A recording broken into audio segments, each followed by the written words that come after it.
Hello, Genie OK Boomer here. Welcome to this week's vlog. I think this is one of those weeks when I'm going to start out with my disclaimer that I sometimes forget, but I'm remembering today that I'm a conservative. So always keep that in mind when you evaluate whatever I say, just as a general proposition to keep my political orientation in mind when you want to evaluate what I say for bias.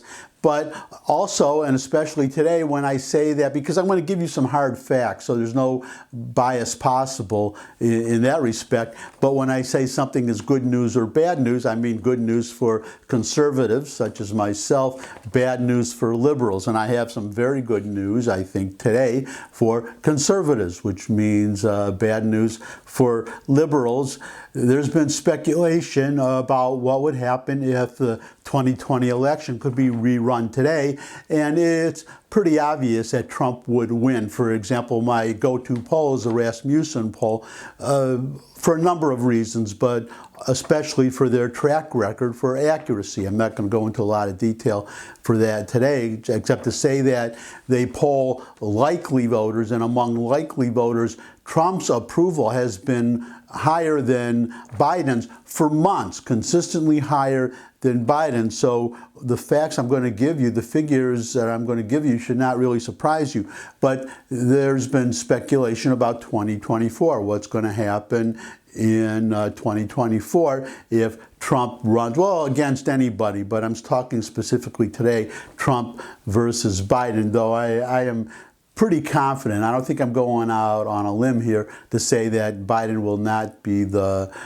candidate in 2024. In fact, if I had to make a guess, I would say Kamala Harris, because even if he's not pressured to retire Biden or not to run again, that he could lose in the primaries. And if, well, one way or another, if he's not the candidate, it has to be Kamala Harris, because as somebody mentioned, made a very good point, she would be the first black female president, and she's a black female vice president, would be a black female candidate, and the strongest support, though it's really going down among black people. I think he's at 70% right now, below 80%, and that just on that basis alone, it's going to be very difficult for Biden to get reelected. And don't get me started on Hispanics, where he is underwater with Hispanics.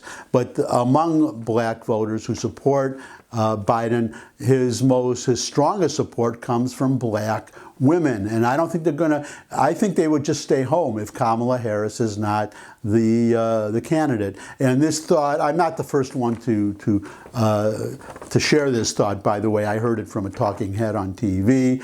I don't remember who it was, but I agree with it. It just makes perfect sense. Anyways, we'll assume, just for in arguendo, as the lawyers say, for the sake of argument, that it's Biden versus Trump. So people have been speculating, but actually there's a website called Real Clear Politics. I'm putting the website, the URL, on below me right now. You can see it, and you can get all kinds of great political information there, including polls. And they've been polling on the 2024 election, Trump versus Biden, and I'm going to put it up now. Here's a table, and as you can see the average is Trump ahead of Biden 1.8. That's the average of 1, 2, 3, 4, 5 polls. But you can also see there's one at the very bottom, Insider Advantage, of whom I've never heard, by the way, and that has Trump up by 4, and then there are two above that have Biden ahead, but only by 1 or 2 points, and that was back in April. So now you go to the Harris poll, which has a pretty good reputation. That was back from the 18th to the 19th of May, registered voters, and that has Trump up 3. And the most recent one, taken from June 28th to June 29th, which is only 2 days before I'm recording this. I'm recording this on Friday, July 1st. And by the way, I trust everybody is having a great 4th of July, because I'm posting this on the on the 4th of July, Monday. Anyways, so that's the most recent one, only 2 days before I'm recording this.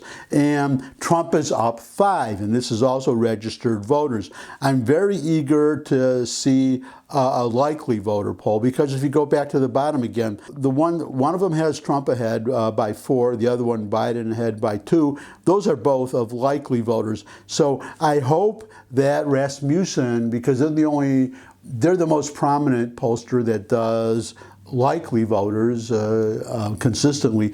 They do it Monday through Friday, unless there's a holiday. They do Monday through Friday, 5 days a week. They take a 500 respondent sample each of those 3 days, and they average them. So it's an average, just as these other ones here you can see there from the 28th to the 29th.